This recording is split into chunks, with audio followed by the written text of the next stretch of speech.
Mahasiswa Universitas Indonesia yang membunuh juniornya, Altaf Asalia Arnika Basya. Jasad Zidan baru ditemukan 2 hari setelah pembunuhan dilakukan Altaf. Halo semuanya, selamat datang di El Kasus Mbak aku Elsa, dan terima kasih udah bisa setain di YouTubeku. Dan aku tuh sebenarnya bangun channel iki ku nggak mau terlalu serius, re. Aku cuma pengen cerita-cerita aja soal kasus-kasus yang wis terjadi ataupun yang baru terjadi. Dan aku berusaha membuat channel itu nggak seserius banget karena nanti pasti kalian juga bosen kan kalau serius banget. Jadi nih misal kalian mau dengerin ini, kalian bisa sambil cuci-cuci, kora-kora, atau lagi ngopi, lagi santai, dan terserah kalian mau ngapain, yang penting dengerin sampai habis. Dan dino iki, El Kasus akan membawakan sebuah kasus yang beberapa bulan lalu itu sangat viral. Dan beritanya juga banyak banget, yaitu kasus mahasiswa Universitas Indonesia yang dihabisi oleh seniornya sendiri dengan sangat brutal. Dan aku juga akan memberikan update terbarunya. Gimana kronologi ceritanya? Berikut ulasannya. Kasus ini terjadi pada hari Rabu tanggal 2 Agustus 2023. Pelaku penghabisan nyawa bernama Altaf Asalia Arnika Basya, umur 23 tahun, di mana dia adalah kakak tingkat dari korban yang bernama Muhammad Naufal Zidan, umur 19 tahun. Dan keduanya itu sama-sama dari Universitas Indonesia. Dan pada hari Rabu 2 Agustus 2023 pukul setengah 7 malam, berawal dari Altaf yang mengantarkan korban pulang ke kosannya, yaitu di Jalan Palakali, Kukusan, Depok, Jawa Barat. Tapi sebelum itu, sebenarnya Altaf itu sudah menyimpan sebuah pisau lipat di dalam jok motornya. Pada saat sampai di kosan Naufal, Altaf mengambil pisau dan dimasukkan ke saku celananya. Keduanya sempat ngobrol di dalam kamar kos, dan di sela-sela itu, Altaf berpura-pura izin pamit mau pulang. Tapi ternyata, pada saat Naufal mengantarkan Altaf ke depan pintu kamar kos, disinilah awal mula tragedi mengerikan itu terjadi. Altaf yang dari belakang tiba-tiba mengeluarkan pisau lipatnya dan menancap-nancapkan ke badan Naufal hingga berkali-kali. Korban Naufal sempat melawan dengan cara menggigit tangan pelaku. Namun pelaku lagi-lagi menancapkan pisau di leher korban dan juga dada korban berkali-kali hingga korban tidak bisa bergerak dan terjatuh. Tidak sampai di situ, dengan kejinya pelaku mencari kantong plastik dan juga kapur barus. Setelah pelaku mendapatkan plastik dan juga kapur barus, pelaku memasukkan tubuh korban ke dalam kantong plastik hitam dan menyembunyikannya di bawah tempat tidur. Lalu setelah itu, pelaku menyebarkan kapur barus untuk menutupi bau amis darah yang keluar. Dan pelaku juga mengambil barang-barang milik korban. Setelah itu pelaku kabur. Setelah kejadian itu, tepatnya 2 Agustus 2023 malam, pihak keluarga kesulitan menghubungi Naufal. Hingga akhirnya keluarga itu menghubungi pemilik kos. Mereka meminta bantuan untuk mengecek kamarnya, namun pemilik kos tidak melihat korban sama sekali. Keesokan harinya, tepatnya Kamis 3 Agustus, keluarga menghubungi paman korban, yaitu bernama Teguh Setiaji, untuk mengecek langsung di kosannya. Pada Jumat 4 Agustus pukul 9.15 siang, paman korban mengecek langsung di kamar kosnya. Dan setibanya di sana, Pak Teguh itu melihat kamar kosnya terkunci dan singkat cerita, Pak Teguh menghubungi pemilik kos dan meminta bantuan untuk membuka pintu kamar. Pada saat kamar telah dibuka, Pak Teguh melihat kamar dengan keadaan berantakan dan menemukan kapur barus yang berserakan di mana-mana. Pada saat Pak Teguh mengecek ruangan kos itu, betapa kagetnya Pak Teguh yang menemukan plastik hitam yang ternyata berisi mayat Naufal. Pada saat itu juga, pihak polisi itu datang dan langsung mencari keterangan saksi.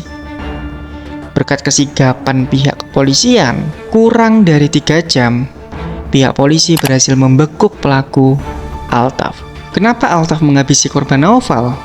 Dan berikut ini adalah motif pelaku menghabisi korban Naufal. Motif pertama, menurut pengakuan Altaf, dia itu iri kepada kesuksesan Naufal. Karena menurut berita yang ada, Naufal ini adalah anak yang pintar dalam mencari uang dengan skill-skill yang dimilikinya. Dan sedangkan Altaf pada saat itu dia sedang terlilit dengan hutang dan juga pinjol yang sangat banyak. karena dia juga sempat mengalami kerugian pada saat investasi kripto. Dan polisi juga menemukan barang-barang korban yaitu laptop merek MacBook, dompet, dan ponsel iPhone. Polisi mengungkap bahwa pelaku juga ingin menguras isi ATM korban.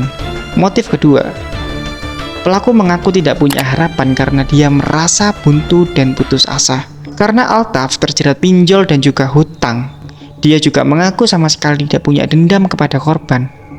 Dan atas kejadian ini, polisi itu menetapkan mahasiswa Universitas Indonesia, yaitu Altaf Asalia Artnika Basya, sebagai tersangka kasus pembunuhan berencana terhadap adik tingkatnya, yaitu Muhammad Naufal Jidan.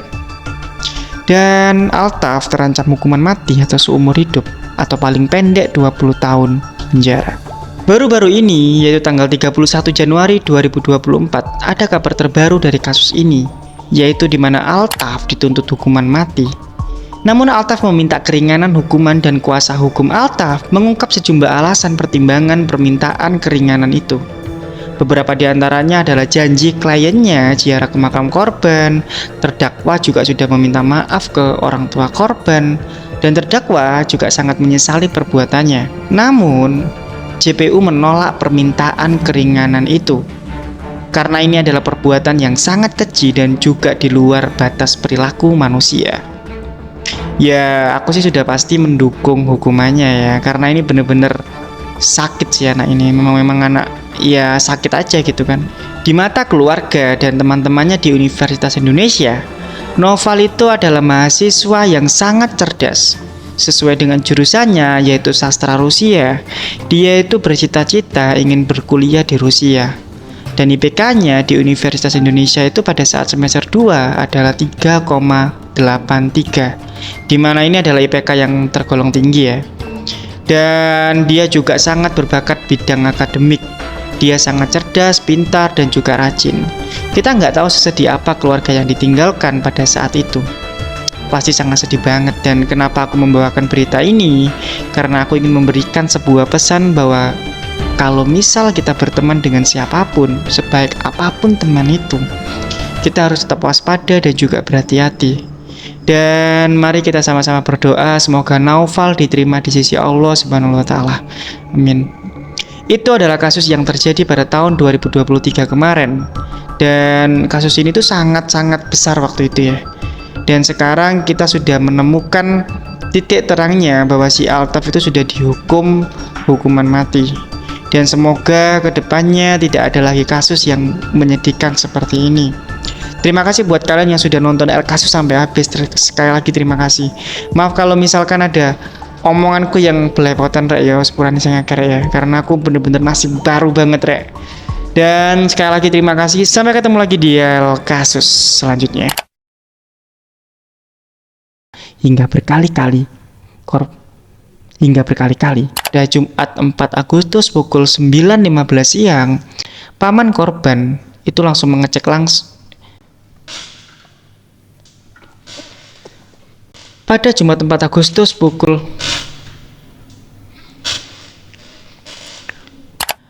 Pak Agus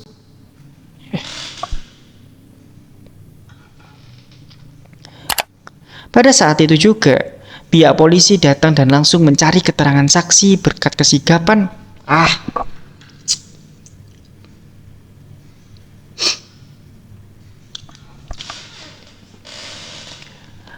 Betapa kagetnya Pak Teguh. Dan berikut adalah motif pelaku yang menghabisi korban. Dan berikut